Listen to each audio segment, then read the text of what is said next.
Good day, sir.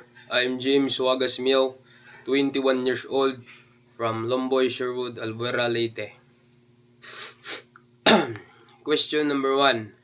Regarding moral matters, relativism and absolutism are well-known adversaries.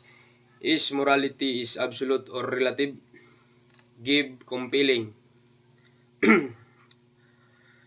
Morality can be seen both absolute and relative, depending on how we look at it.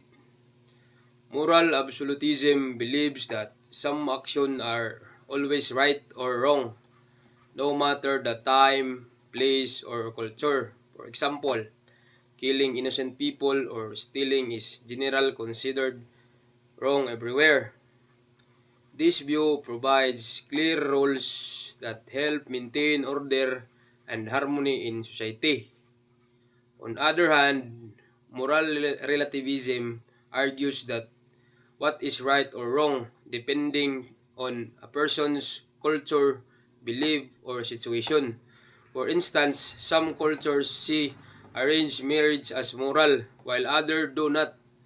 This view teaches us to respect difference and understand that people's moral choice can vary based on their background and experience. In reality, morality often works as a mix of both views. Some core values such as respect for life and fairness seems universal and absolute, but the way people express or apply them can be differ depending on their culture and situation. Therefore, morality and absolute foundation, but its application is relative to human experience and context. That's all. Thank you, sir.